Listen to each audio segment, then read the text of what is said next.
Good afternoon. You're listening to Weekly Victory Bells News, the world's choice for weekly news. Our top news this week concerns a major naval engagement in the Baltic Sea. The Kriegsmarine were finally given the go-ahead to strike out against the Morgana in the Baltic Sea. They engaged the new Morgana Sloth. The ships had attempted to approach the Morgana unaware, but ended up springing a trap and awakening the demonic creature.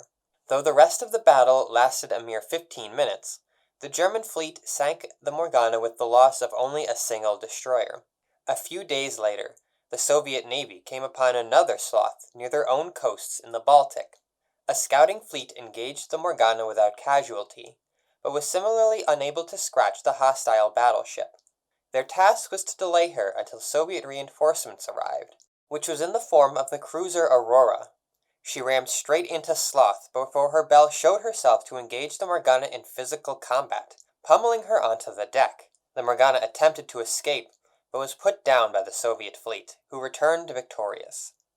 The next day, the Soviet Navy responded to a coded message from the Finnish belle Väinämöinen near the Finnish islands. She conveyed to the captains that Finnish prisoners were vanishing from prisons, resources being stolen and diverted to mysterious black ships, and patrol vessels being sent out only to never return.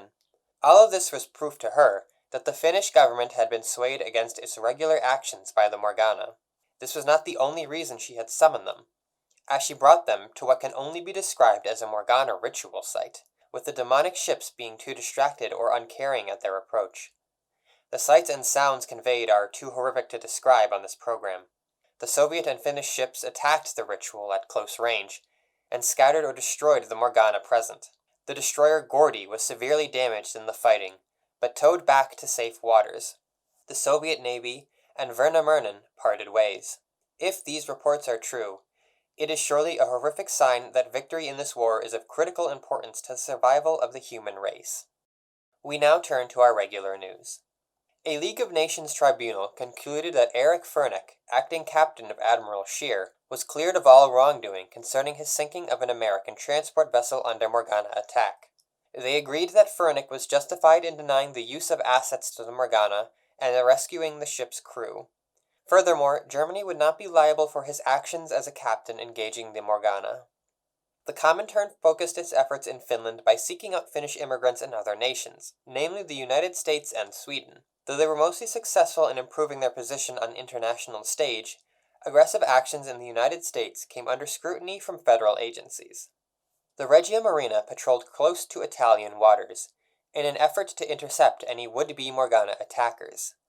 The French sloop Bougainville was returned alongside her surviving cat, earning Italy some diplomatic goodwill. However, Morgana presence near Madagascar and the outlying waters was still a cause for concern. Lastly, German sources report that Hitler and the German government are deeply unhappy with Italy's continued positive engagement with Britain, and may be seeking to drive a wedge between them. Near Japan, the captain of the INPF arrived at the invitation of the Japanese government to help investigate Morgana occurrences near and on the island of Sakhalin. Certain pundits congratulated the Yonai government on their actions, which was seen as an attempt to resolve the issue without escalating tensions with the Soviet Union. The home islands were secure so the captain could do their work.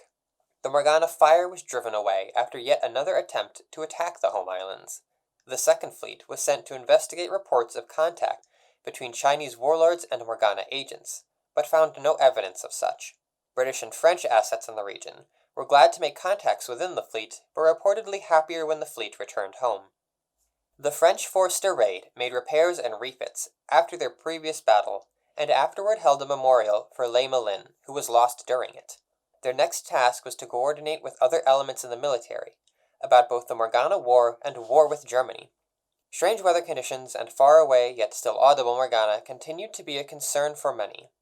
The American public finally got their revenge on sedition, thanks to the newly awakened Belle of Texas. The battleship led a task force up the Atlantic coast to corner sedition, where Texas destroyed the Morgana with a devastating broadside. Reporters on the ground say celebrations were held all across the nation, but most of all in Texas's namesake state. In Washington, the Roosevelt administration advocated once again for the U.S. to join the League of Nations after Constitution's final plea.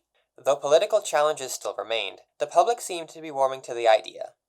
Finally, rumors of Morgana incursion near the Panama Canal demanded immediate action to protect a critical U.S. asset. Other actions within Germany this week include the signing of a joint German-Soviet basing agreement, which gives German U-boats the right to dock in northern harbors and Soviet ships the right to German docks in the Baltic. A further German base was granted in the Pacific, which is not believed to enable any threat to Allied interests in the area. Reports suggest German U-boat interdiction tactics have been further refined as a result of previous experience, threatening Allied trade even further. Finally, the Kriegsmarine lost Captain Hans Langsdorff, the previous captain of Admiral Graf Spee, when he was found floating in the Kiel harbor in full dress uniform. A cause of death has not been released. The United Kingdom beefed up shipping escorts in response to increasingly successful U-boat attacks. At home, fortifications were constructed around HMS Victory, the United Kingdom's oldest floating commissioned vessel, and famous wooden sailing ship. This move has attracted many critics, some who have suggested that Victory should be sailed into danger to invoke her bell. The Chamberlain government announced plans to train able-bodied men and women to prepare for wartime occupations to maximize Britain's industrial capacity. This was not universally welcomed. Finally, a British patrol sunk a German liner off the Atlantic coast, who proceeded to rescue survivors alongside a passing American patrol. That's all for this week. Join us again at Weekly Victory Bells News as we bring you the latest news from around the world. From all of us here at the studio, stay safe out there.